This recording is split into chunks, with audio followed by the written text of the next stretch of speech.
Sim! Eu sou o professor Bairros e no tutorial de hoje nós vamos ver... Nesse tutorial eu vou continuar a análise iniciada no tutorial passado. Vou recalcular as correntes nas resistências, mas usando o modelo fasorial visto no fantástico tutorial Entenda de forma definitiva os fasores. Se você não viu, está na descrição desse vídeo. Vamos lá? Sim! Vamos dar um passito a mais. Vamos mostrar as correntes no gráfico fasorial.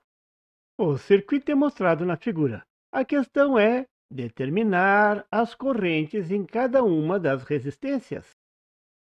No tutorial passado eu resolvi as correntes nas resistências. Vou resolver novamente, mas agora vou usar o fantástico padrão fasorial da figura. O que vai mudar? Os ângulos. Os módulos não mudam. Os módulos, aquilo que a gente mede, isso não vai mudar. Mas os ângulos dependem da referência. E agora a referência será o neutro. E isso tudo você vai poder enxergar no gráfico fasorial. Sim, a análise de circuitos AC vai mudar, mas vai mudar para melhor. Vou resolver o circuito, calcular as correntes nas resistências. Primeiro de tudo, vou colocar as tensões conhecidas sobre as resistências. A tensão na resistência R12 é igual a 380 volts, 30 graus. A tensão de linha V12, o positivo do lado de L1. Veja no gráfico fasorial onde está essa tensão. Viu como a tensão ficou viva? Agora você vai enxergar as tensões e as correntes de um circuito AC. E essa visão vai abrir os seus olhos para a análise de circuitos trifásicos. Tudo vai se iluminar.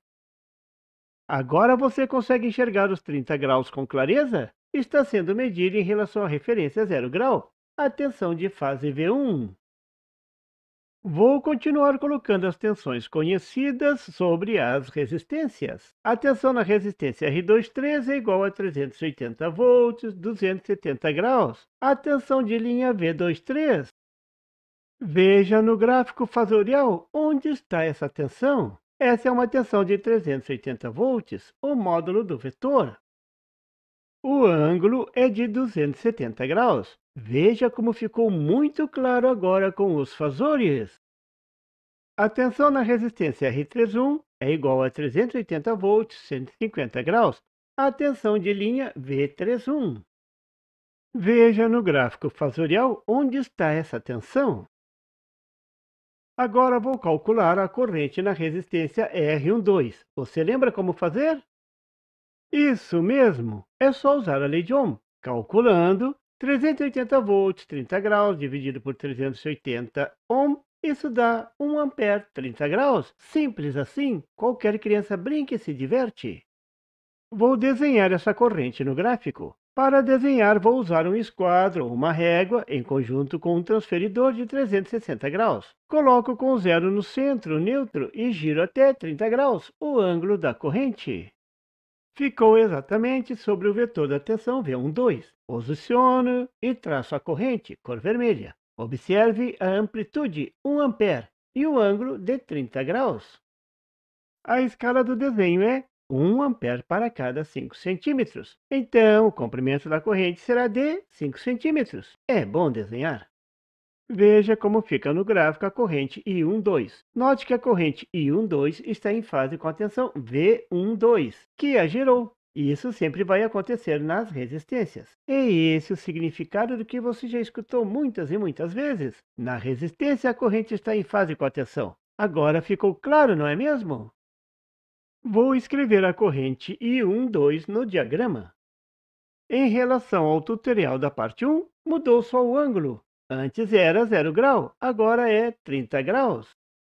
O ângulo da corrente I12 mudou porque antes a referência era a tensão de linha V12 e agora a referência é a tensão de fase V1. A definição da referência é importante, mas somente para medir a defasagem. Agora vou calcular a corrente I23.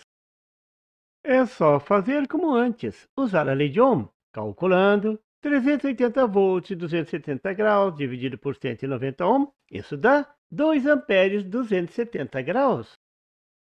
Veja como a corrente I23 fica no gráfico fasorial. Note que ela está em fase com a tensão de linha V23. O comprimento é 10 centímetros. Olha a escala. Se 1 ampere é 5 centímetros, 2 amperes é... O ângulo é o mesmo ângulo da tensão de linha V23, 270 graus. Mas aqui eu estou mostrando o ângulo em relação à tensão de fase V2. Isso porque a tensão de linha que gerou a corrente na resistência está a 30 graus da tensão de fase. Essa é uma importante característica dos fasores das redes trifásicas. E note que a corrente está em fase com a tensão. Na resistência é sempre assim.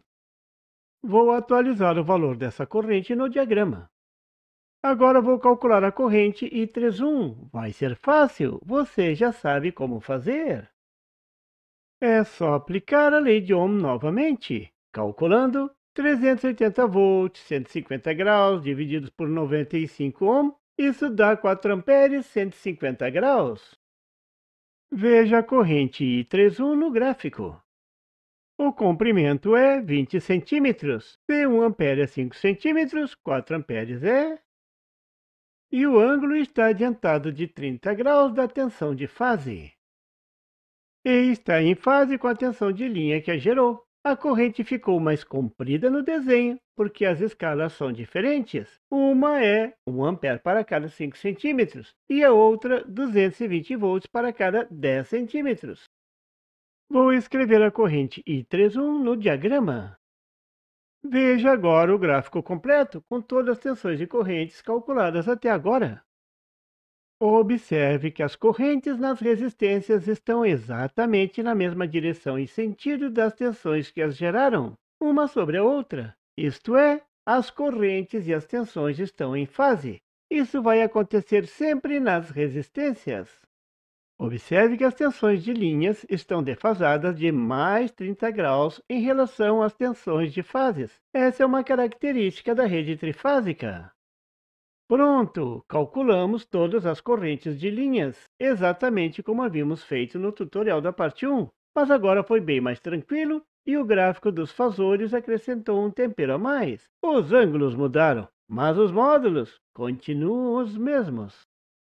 Você viu nesse tutorial como o gráfico fasorial ajuda muito o técnico eletrônico a enxergar as tensões de correntes em um circuito AC trifásico. Agora falta calcular as correntes de linhas. Será que vai ser fácil assim? Veremos nos próximos tutoriais. Aguarde! E por favor, se você não é inscrito, se inscreva e marque o sininho para receber as notificações do canal. E não esqueça de deixar aquele like e compartilhar para dar uma força ao canal do Professor Bairros. E não tem site? Tem sim! É www.bairrospd.com.